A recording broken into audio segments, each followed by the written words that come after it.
tak lupa ya kita ucapkan juga salawat dan salam kepada Nabi Muhammad Sallallahu alaihi wasallam, kepada keluarga beliau, kepada para sahabat, kepada para tabi'in, dan insyaallah kita yang menjalankan sunnah-sunnahnya akan mendapatkan syafaat dari beliau. Amin ya rabbal alamin.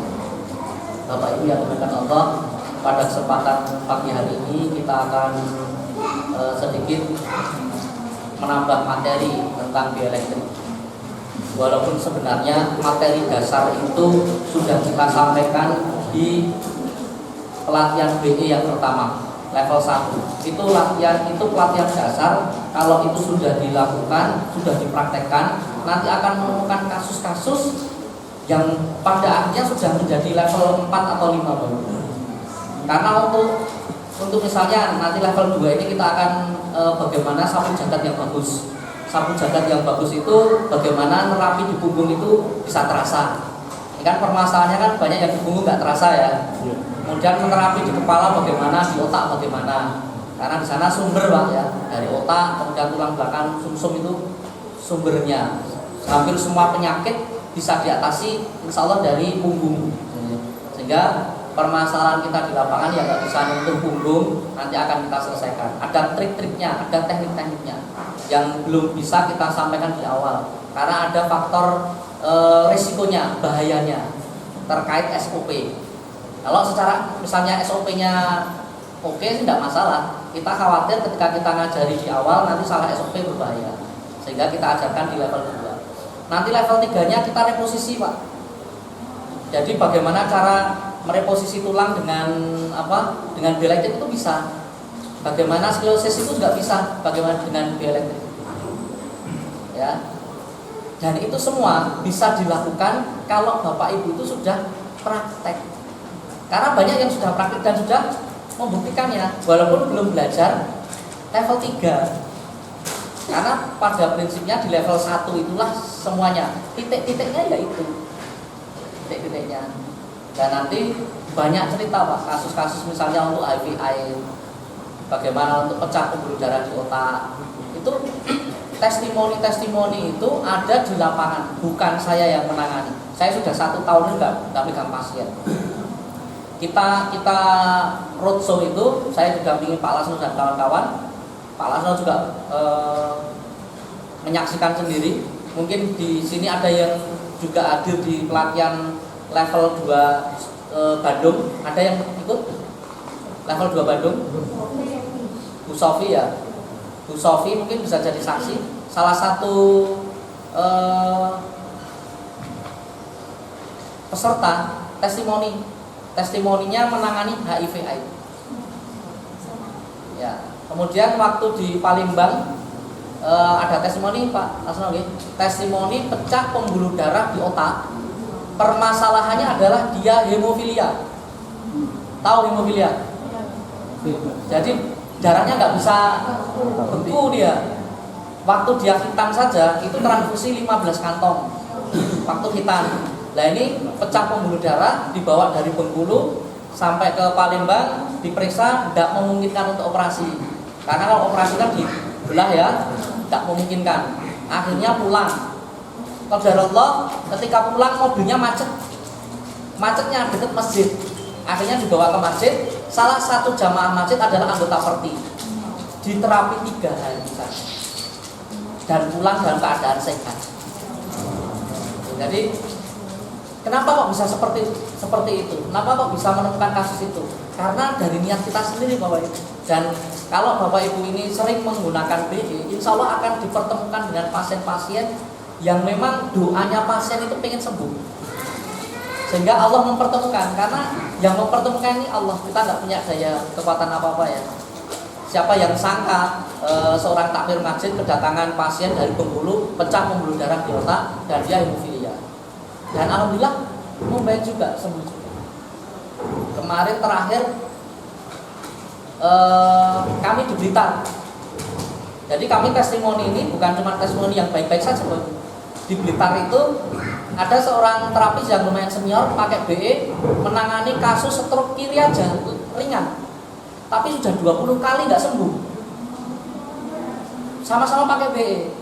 Terus saya jelaskan, setelah pelatihan saya jelaskan bahwa yang berhak untuk menyembuhkan itu adalah Allah. Ada sesuatu hal yang itu rencananya Allah, planningnya Allah, kita nggak ngerti. Kemudian kita gali, kenapa bisa seperti itu? Ternyata si pasien ini mantan preman, dan dia mulai sholat ketika sudah sakit. Jadi mungkin Allah menginginkan itu, dan dengan sakit itu mungkin dosa-dosanya akan lebur kan gitu nih, dan tidak segera dicabut penyakitnya itu. Jadi semua itu Allah punya rencana.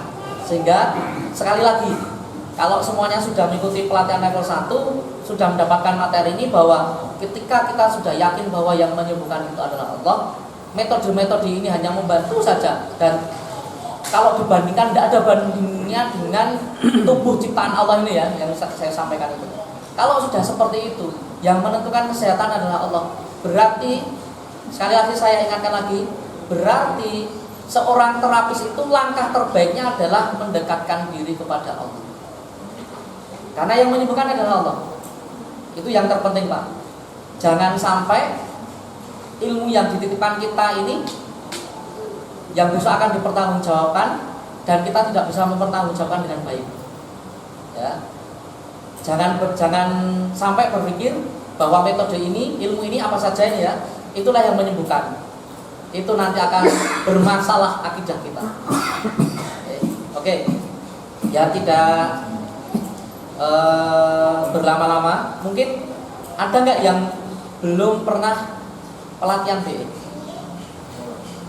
Satu. Kemudian ada lagi yang belum pernah ikut level 1. Tidak apa-apa, aku aja. Dua.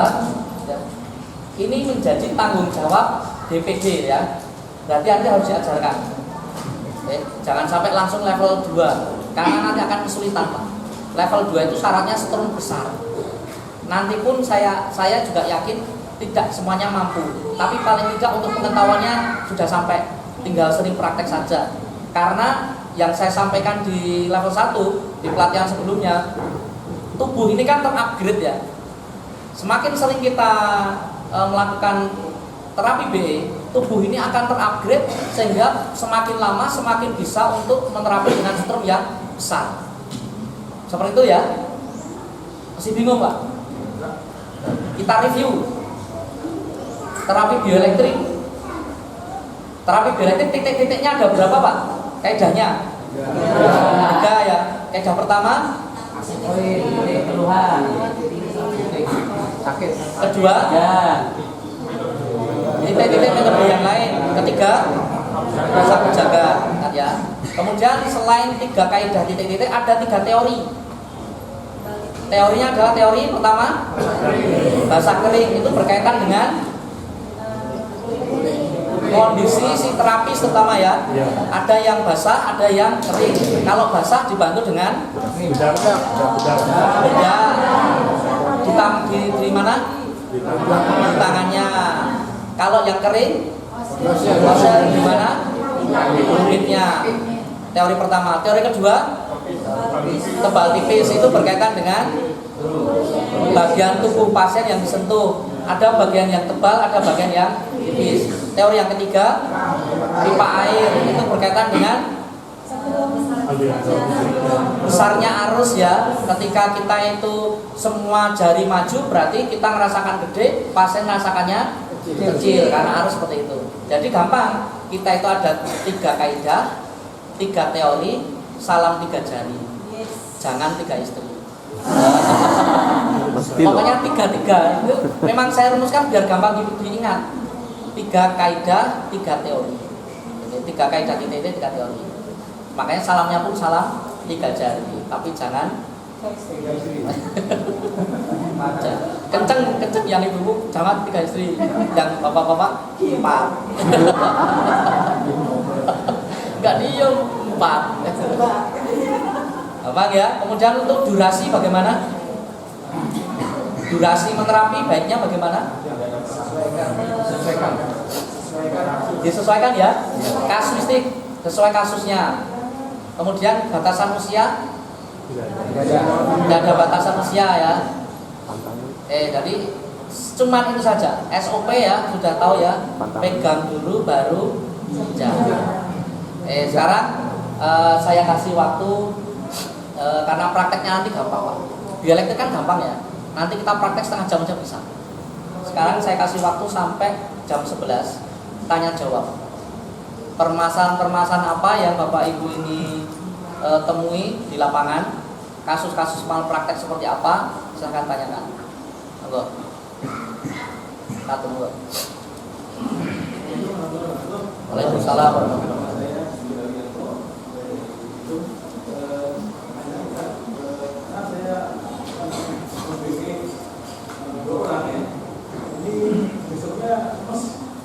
Tapi pada saat di BE itu dia kayak nggak bereaksi itu apa? Saya di BE itu kan di BE itu dia apa? Nah besok ketemu lagi. Saya masuk di BE Pak katanya gitu. Sama juga gitu. Bukan di bawahnya juga gitu. Sakit kan? BE namanya. Kenapa dengan BE itu besok pun nggak kerja? Ini kan maksudnya. Jadi.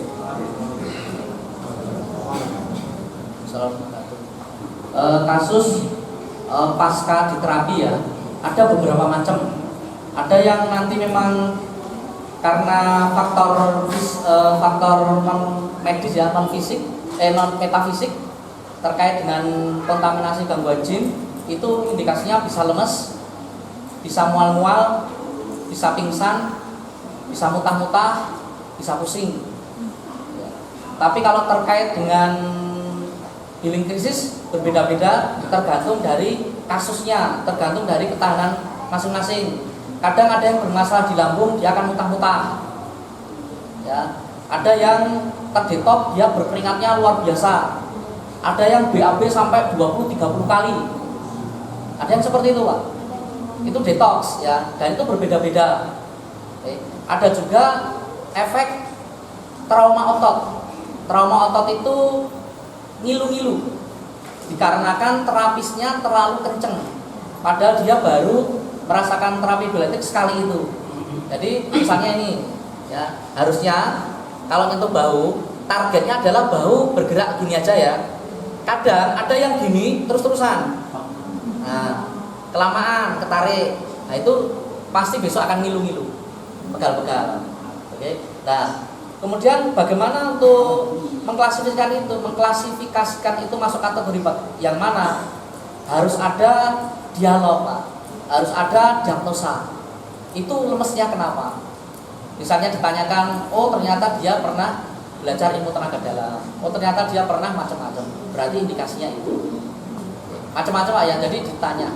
Tapi kalau reaksi pasca terapi ya seperti tadi, ada yang muntah, ada yang sampai berkeringatnya luar biasa, ada yang BAB 20 saat diterapi Pak. Jadi saat diterapi langsung sebentar ya, terapi lagi sebentar ya, terus itu ada.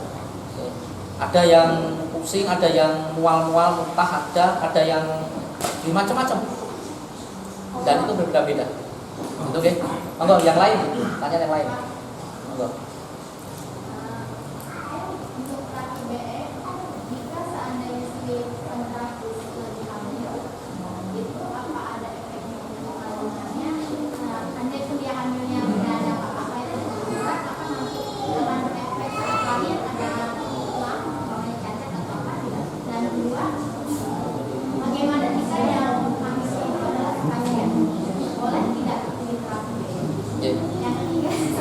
Ya, boleh. Yang ketiga, di saat kita membaik itu ada saat-saat dimana kita merasa seperti kayak terluka gitu loh, terutama di area rambut ya. Ini saya suka merasakan ada sedikit luka, seperti luka tapi tidak ada luka. Itu gimana cara menangannya? Oke, terima kasih. Untuk pasien maupun terapis yang hamil bagaimana? Tidak masalah. Bahkan nanti secara hormonal akan membantu tubuh si ibu untuk selalu kondisi bagus, dan untuk perkembangan janin juga luar biasa. Kita sudah punya bayi produk BE. Luar biasa anak saya.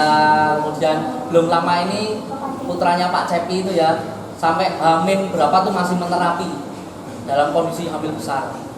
Banyak kasus-kasus seperti itu, dan malah justru semakin baik. Bahkan ketika ada kasus ibu hamil tapi dia punya kista itu ya, ketika dia menerapi terus ternyata kistanya akan mengecil, kalah dengan perkembangan si janin. Kenapa bisa seperti itu? Tubuh kita ini, sekali lagi saya sampaikan di level 1, tubuh kita ini kan sudah disetting sama Allah ya. Sudah saya sampaikan itu ya, disetting untuk selalu menuju ke sehat.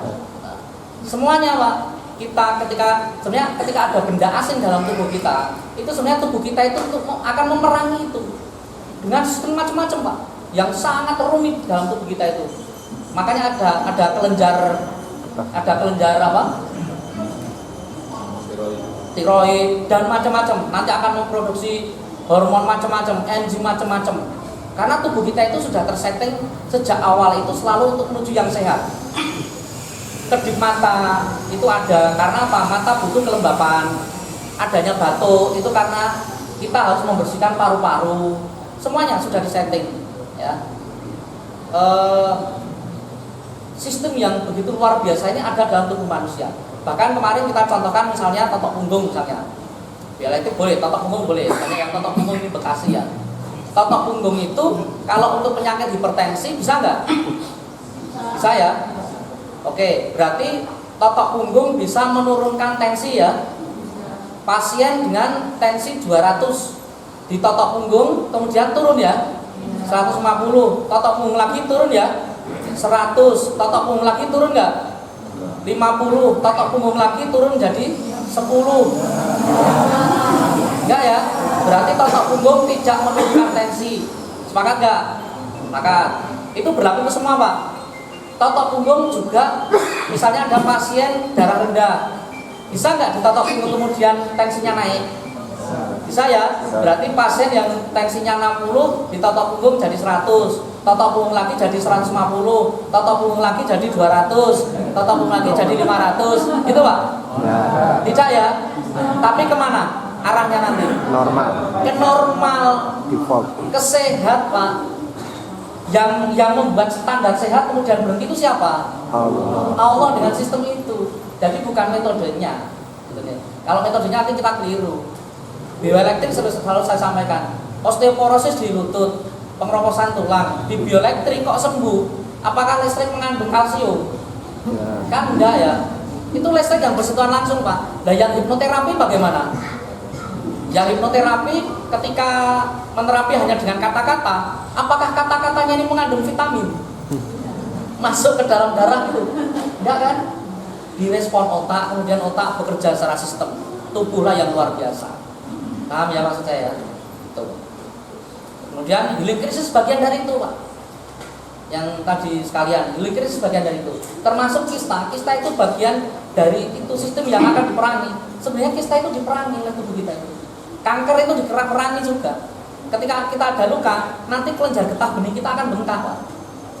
Karena itu bagian dari perang. Kelenjar getah bening itu apa Pak?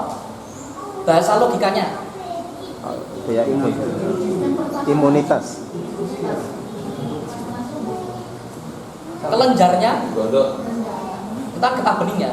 Kelenjar getah beningnya apa logikanya? Kalau yang memerangi berarti Pak polisinya itu ya. Kalau kelenjar getah beningnya itu apanya? Kantor polisinya Pak. Sehingga dia ada di mana-mana. Kelenjar getah bening itu. Ketika ada sesuatu yang bermasalah dalam tubuh, nanti kantornya yang terdekatlah yang akan memerangi. Sehingga kadang di sini luka, di sini agak bengkak gitu ya. Ini dalam proses perang ini Pak. Kalau kanker kelenjar getah bening itu berarti di dalam kepolisian, di dalam kantor itu ada yang korupsi, ada permasalahan. Gampang ya logikanya ya. Jadi Allah itu sudah membuat ini kantor-kantor polisinya, ini polisinya di sini, bagaimana fungsi amandel, bagaimana fungsi, semuanya luar biasa. Tidak terpikirkan kita. Karena satu orang dengan yang lainnya dengan penyakit yang berbeda, reaksi tubuh akan berbeda sesuai dengan kebutuhannya, sesuai dengan kemampuan fisiknya. Kalau nggak mampu, kalah. Kanker itu bisa muncul karena memang kalah Pak. Nah ketika kita terapi, sel-sel menguat, sehingga sel-sel tubuh kita lah yang memerangi sel kanker itu. Jadi bukan ketika kanker disetrum di bioelektrik itu seperti kita membunuh ikan Pak ya, nyetrum ikan kemudian ikannya mati, kemudian sel kankernya di setrum mati, tidak seperti itu sebenarnya cara kerjanya. Kita menstimulan saja, kemudian tubuhlah yang memerangi. Paham ya? Bu ya. Jadi sama, kista seperti itu. Kista itu bagian aksi, itu nanti diperangi. Siapa yang memerangi? Tubuh. Kemudian untuk bagian yang di pertanyaan ketiga, bagian yang disentuh kok celkit-celkit gitu ya. Ada beberapa faktor, saya sampaikan semuanya sekalian. Yang pertama karena faktor luka terbuka. Karena ada dua keluhan yang tidak boleh Pak ya, patah tulang dan luka terbuka. Walaupun lukanya cuma seujung jarum, jadi lukanya kecil aja tetap akan celkit gitu. Nah itu biasa terjadi ketika tipe orang yang kulitnya kering. Kulitnya kering kan sampai kayak pecah-pecah tapi nggak kelihatan. Nah ketika diterapi dia akan celkit-celkit. Kalau di area itu misalnya kaki dipegang celkit-celkit, pegang lagi daerah situ celkit-celkit lagi, pegang lagi celkit-celkit lagi. Bisa dipastikan di situ ada luka terbuka. Bisa dikasih lotion yang banyak, insya Allah bisa. Tapi kalau celekit-celekitnya berpindah-pindah, di sini celekit-celekit, dicoba lagi nggak ada, cari lagi di sini celekit-celekit, dicoba lagi, kok hilang, pindah-pindah, itu karena jin mampu untuk melakukan itu.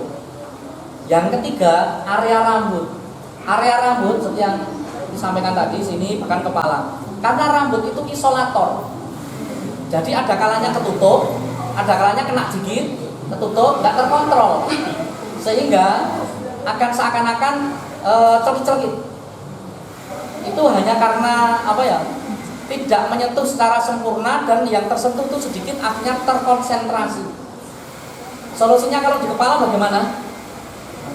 Pakai tisu, dikasih air, bisa. Tapi jangan gini. Coba dipraktekkan. Tisu ada nggak? Tisu basah boleh. Boleh coba. Sembarang tisu aja. Kalau nggak kertas atau apa? Boleh. Ada tisu. Hanya untuk mencontohkan.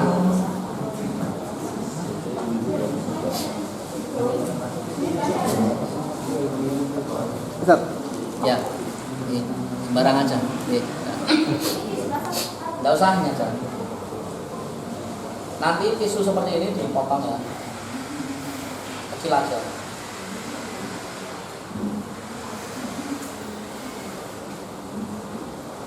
Kemudian dilipat seperti ini. Nah gini aja. Ini menjadi wakil jari kita. Ini dibasahi, tempelkan. Kalau jari kita sulit menjangkau, tapi kalau air sampai ke sana, sempurna. Tapi itu pun tidak begitu saya anjurkan. Bisa ngontrol. Ya, yang bagian kepala ini tidak terlalu saya anjurkan. Antum nanti kita praktekkan megang lewat tengkuk. Jadi lewat sini Pak. Karena kalau di atas ini sebenarnya kalau kita mau menjangkau sampai ke otak Pak, itu dia akan terhalang oleh tengkorak, terhalang oleh tulang.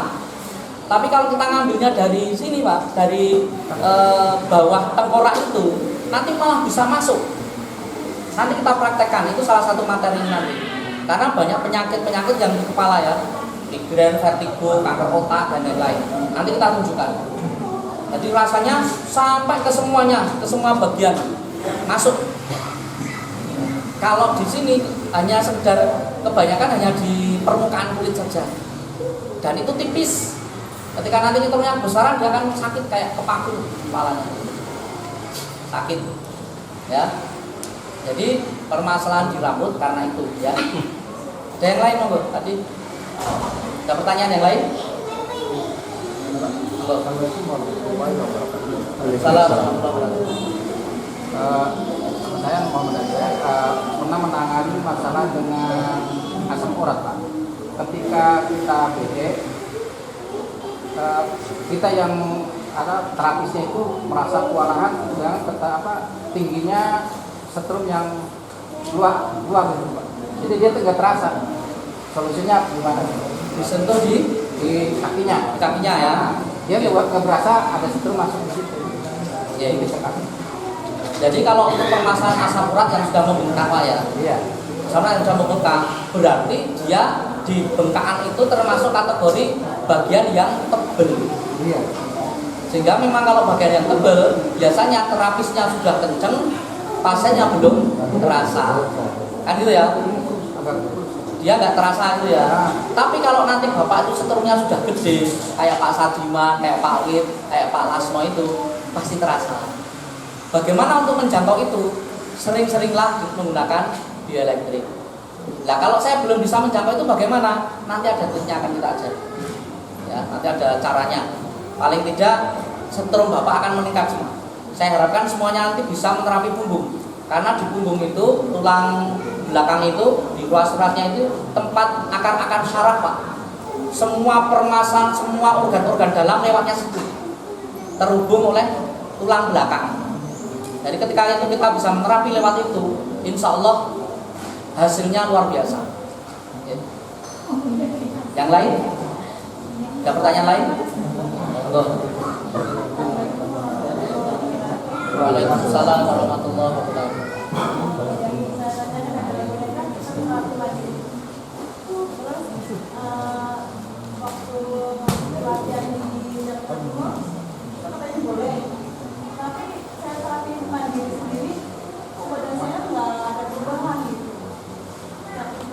Oh, kirain perubahan jadi baja hitam atau apa? Ya, gitu Bu ya. Terapi di Jakarta, pelatihan Jakarta Timur dengan siapa? Dengan Mas Tio ya? Pras ya?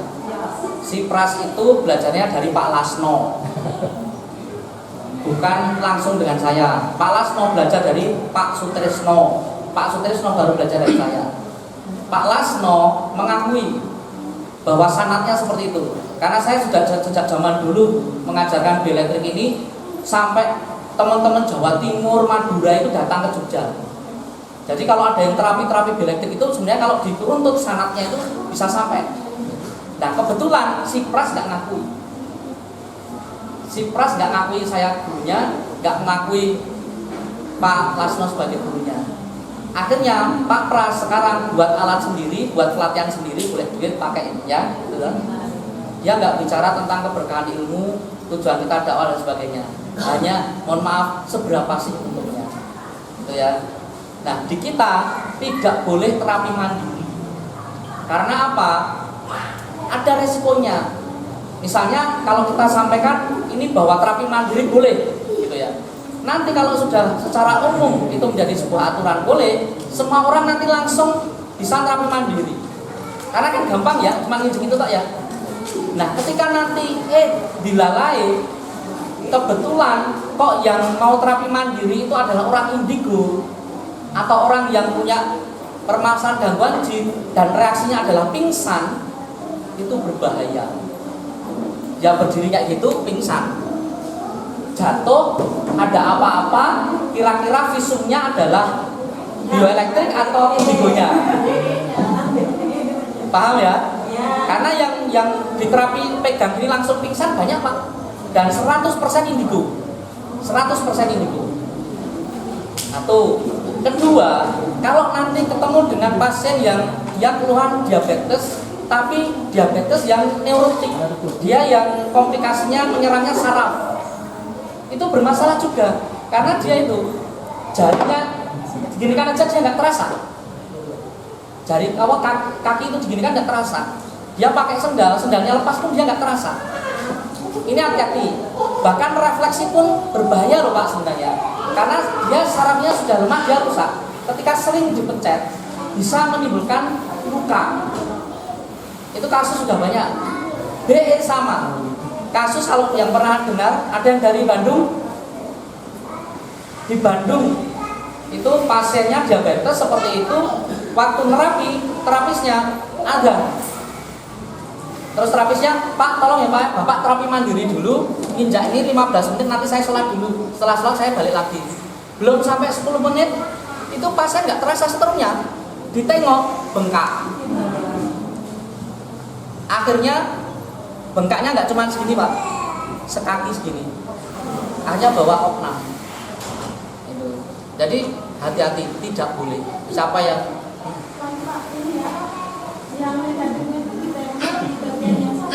apalagi itu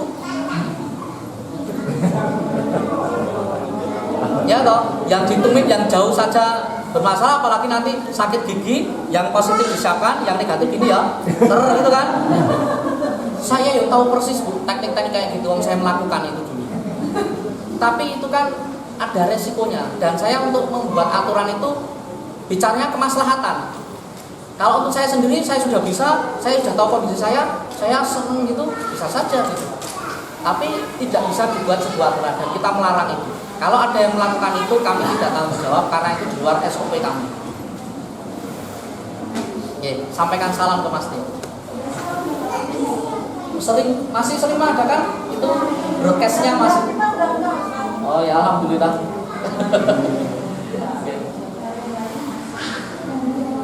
Banyak ya yang nanti setelah ini jualan alat dan lain sebagainya. Masyaallah, iman-iman baik. Uang seberapa?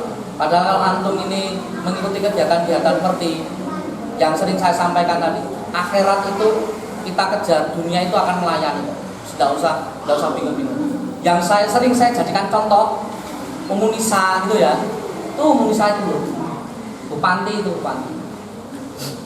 Ya ibu rumah tangga biasa, kemudian visi misinya sangat cocok dengan seperti itu. Bahkan frekuensinya pun sama dengan kami. Sehingga ketika terapi yang dia pikirkan itu bukan masalah duit. Dia nggak punya klinik, tapi nanti dia bisa cerita yang luar biasa. Bahkan ketika dia berjuang di Perti, banyak terapis-terapis yang baru kan gitu ya, dan dia belum dapat pasien kan gitu. Nah, Umunisa itu sering dapat pasien, kasihkan. Kalau kita iman ya Pak ya, ada pasien kok malah kasihkan orang. Tapi ternyata itu cara kerja Allah. Ternyata Umunisa didatangkan pasien kepala BPN, hakim, kepala rumah sakit, kepala puskesmas, datang dijemput. Kemarin terapi pasien dihampiri sama istrinya kepala BPN, diantar pakai mobil pulang dijajake. Jadi Mas, dan itu akan sulit dengan akan mencapai tingkat itu kalau masih, mohon maaf, daftar menu Pak. Karena daftar menu itu nggak ada, dihampiri kepala BPN, dijemput pakai mobil kan nggak ada ya. Paling 50.000, 100.000 itu tak kan ya. Banyak pengalaman kami dari sisi spiritual itu luar biasa. Ikuti saja semangat seperti ini. Ilmu ini yang kita dititipkan ke kita ini untuk kemaslahatan umat. Uang itu ngikuti ngejar-ngejar. Beliau Umunisa, Pak Sadiman itu kalau memikirkan pasien nggak mau ke sini, tapi beliau tetap dakwah, baksos pelatihan, bina para terapis, pasien-pasien malah justru diajari terapinya. Tapi justru malah pasien yang ngejar-ngejar, telepon aja. Pasien baru yang nggak kenal pun telepon, dari mana? Dari Grab atau apa itu Pak ya? Dikabari yang kemarin kanker otot itu ya, ada kanker otot diterapi membaik, alhamdulillah. Dan itu kabarnya dari tukang Grab Jogja ya, Grab Jogja yang ngantar dari Sarjito diarahkan ke Umunisa. Padahal Purworejo. Itu kalau bukan caranya Allah nggak mungkin Pak. Jangan mau iklan nyebar brosur sampai berapa? Nyebar brosur disandingkan Pak di tiang-tiang listrik itu dengan jasa jasa sedot WC itu Pak. Kan ada itu ya, jasa sedot WC di mana-mana Pak, sandingkan itu kalau jangan mau. Tapi saran saya enggak usah. Kejarlah akhirat Pak. Ketika menerapi betul lillah, insya Allah dunia itu ngikuti. Enggak usah